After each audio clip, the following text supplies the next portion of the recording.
What's good, guys? This is Calvin from Ringleader. I'm here with Trip, Harry, Soup. LHF. It's low-hanging fruit.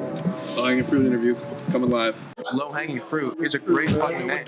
Yo, I'm trying to cop a house with a black picket fence. If I'm the biggest loser, then I made it through the thick and thin. Oh, you didn't know how I figure old designer head to toe. We don't do the talking when my actions set to let them know. Find your team and plan it out. Grow and learn, can't stand around. Cop it, fit, complete the mission. Redefine the definition. Find your team and plan it out. Blueprints and cameras now. Trying to find an angle, got me tangled. Need to figure out what's real, what's real. Tell me, is it love?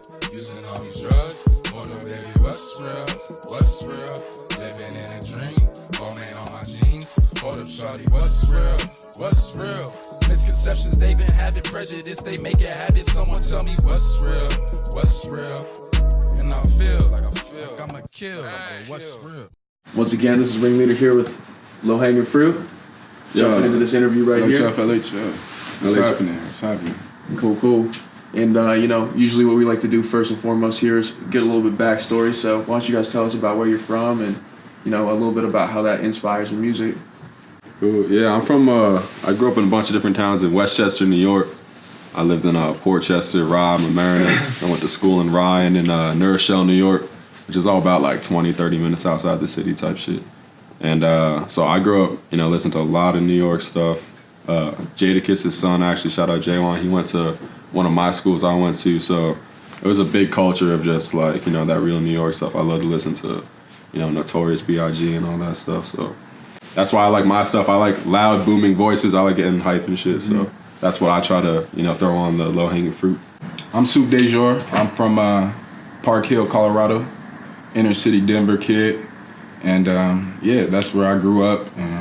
Partnered up with my brothers here, up here in Boulder, to come together just to make a collective sound, from the East Coast to the West Coast, to the inspirational type of music flows we provide in our music, to the hype, the jump around, have fun type deal. So yeah, it's kind of a whole pot, little mixture of things that we incorporate. Yeah, and I'm Dirty Harry. I grew up in San Francisco, California, right on the Land's Edge, right next to the Pacific Ocean.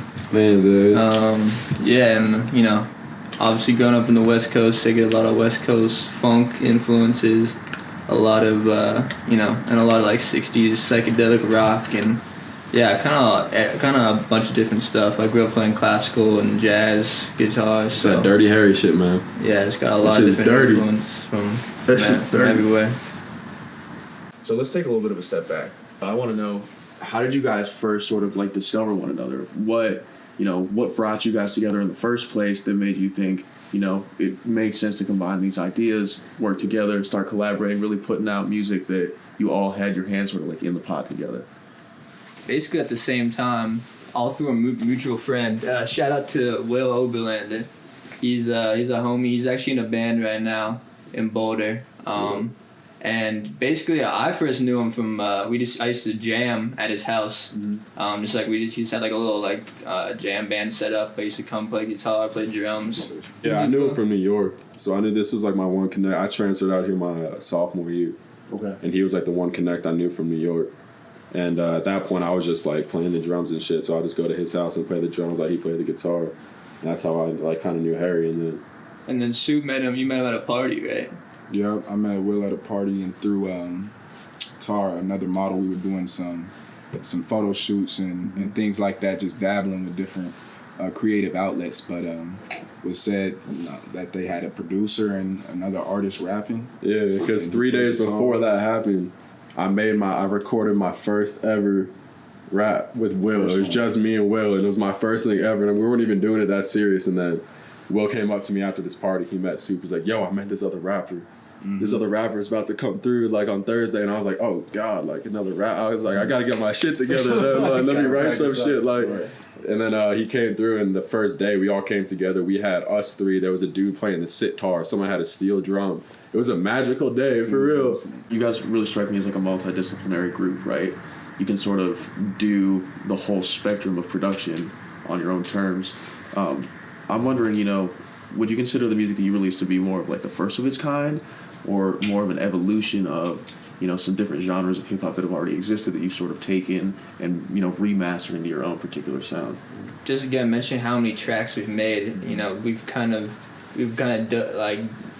dipped our toes into all these different, subgenres of hip hop, as well as just try to create, something that no one's heard before.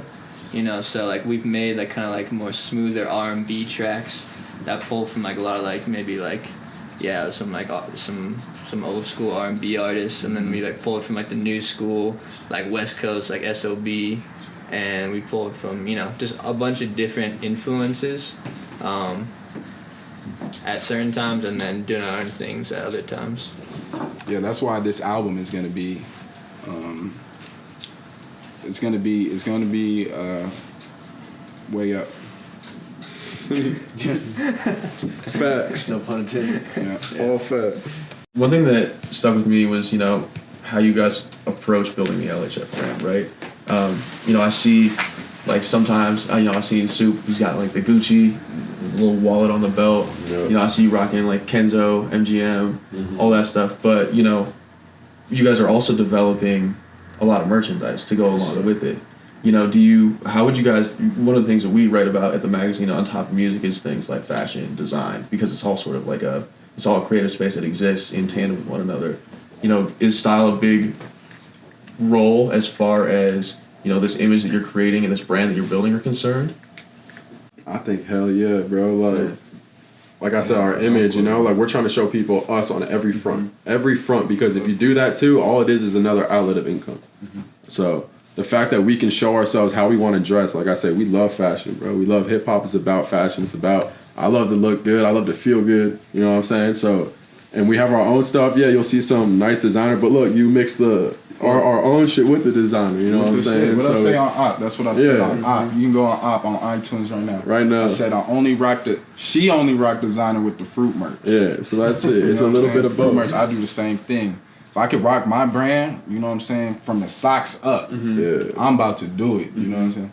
And it's I feel just like cool developing. Yeah, we've also just found like whenever like we do shows and stuff, people want to like show support like beyond exactly. Just paying for the ticket, because like especially nowadays when like all music is already free, Right. So people almost like want to like find a way to support and like just like rep whatever whatever the band has. So whenever we do shows, we usually sell a lot of merch, and always getting calls from our fan to buy merch and whatnot. And for that fact, I want to make sure they look fresh, you know what I'm saying? So, like, I'm not going to have the LHFMOB gang, you know what I'm saying, not looking fly. Right. Like, I want people to be like, damn, I want to be a part of that. Like, I want to be, I don't know what that is, but I like how that looks, and I like it, and I want to be a part of it. So, one of the series that we write is called Dream Venue. It's basically, a fictitious take on what we think like the perfect evening or day, whatever the hell it might be, would be to see any given artist. So if you guys could design your own dream venue, what would that look like? Yep. I'm gonna say mine because I thought about this. I've seen this in my head already, and I said, listen, because we have conversations of like, yo, I hate when shit starts so late at night, and you get to that point of like 8, 9 o'clock, and you just have to like wait to go out, but you're kind of tired. Like, how about we just start earlier? So off that low hanging fruit, we like to vibe off some early shit. So daytime, I fuck with the sun. So I'm thinking of a festival. So you know what I'm saying? I see a festival.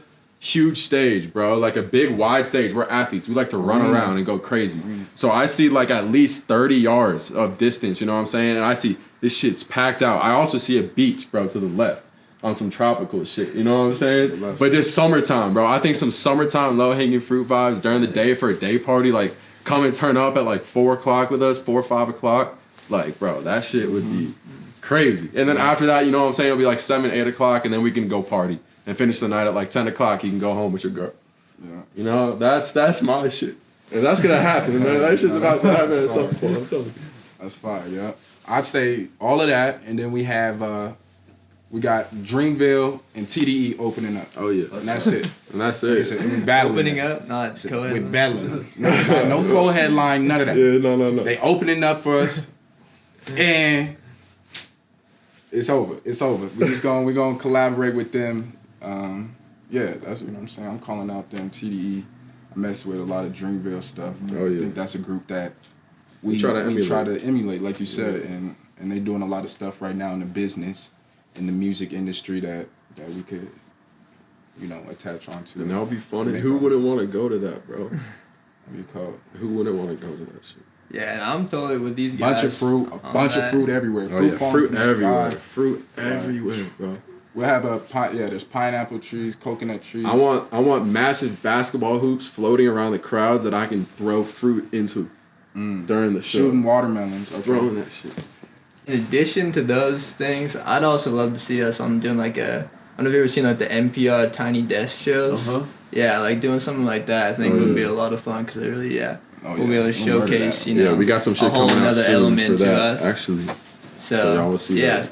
In like addition that. to those, I think that would be super fun. You know, sort of down to the last couple of questions I had, but you know, let's talk about the album because that's coming out here very, very soon. Yes, sir.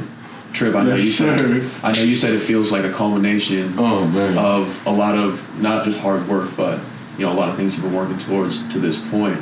Yeah. Tell me about the process. You know, how many songs did you guys make that you had to throw away before you came down to the ones that you decided were good enough to make the album? You know, the process. We had this summer, man. We had basically a whole draft of an album, and we were in between houses. We were moving out of our last house, and me and Super just in there, hot ass summer days, like moving the studio around in like uncomfortable positions, and we still, like I said, this is what we do. So no matter what, we're still rapping. So we made a bunch. I have a whole list on my phone still of just songs. That was like the first draft of the album. I think we took over how many we took over? 1 or 2 of those from that? Yeah, maybe 1 or 2. And there was like 10 on that. And like we were like, damn, we could put this out. You know what I'm saying? But then it just got to the point of, luckily, we were figuring out a housing point. You know what I'm saying? We're trying to figure out where we're going to live. And I was playing a big part of it. We didn't have a house for like over a month and a half. Like living at friends' houses and shit. Like just couch. Not comfortable, yeah. And like, so that's why in our heads, we were like, yo, let's wait till we get in a comfortable position in a new house and try to create and just give us a few weeks. At that time, we said like 2 weeks of creation. Mm-hmm. And then it turned out that once we got here and we added some new songs, like it just opened up everything. And then within like a month, we had a whole new album that we pieced together, and it was dope, man. It was cool how it all came together. And like I said, it's just a business. You know what I'm saying? We're growing as artists, and we're growing as everything. So that's why this one feels special, is because we've grown a lot as people, as a business, as artists, and we really feel like we reflected it in this album and showed the change and showed just what the hell we've been doing. Because like I said, we haven't been doing shows for the first time in our career, really. We just been working on this, so we're just proud of it, man. So we're excited. And after the album comes out, you know, to sort of wrap everything up, what's next? Shit, bro. We got the tour starting. Headlines coming. We're doing a headlining tour starting. Merchandise and clothing in Colorado. Swag up on, you know what I'm saying, wear, be fly, be confident in yourself in. Yeah, exactly. After school programs, we're about to crack into some of our old high schools out here to get to the youth, you know what I'm saying? That's a big part of low-hanging fruit. And then, just expanding to new artists and new levels of life and enjoying it together, because this is what we got, you know what I'm saying? We're low-hanging fruit. After the show, it's the after party. Hey man, LHF. MOB. It's low hanging fruit. You know what it is. And we're out here, man. We appreciate y'all for checking in. We got this album. What's that shit called? What's it called? Way up. Way the fuck up, man. That shit's out on the 20th of December. Yeah. Go stream that shit. We're gonna have that, merchandise, music videos, all that available. Check us out at LHFMOB on everything. YouTube.com/lowhangingfruit. LHFMOB.com. LHFMOB.com is a website. What else? What else y'all need? Twitter, LHFMOB. Just go check us out, man. It's all love. It's low hanging fruit. Awesome. Perfect.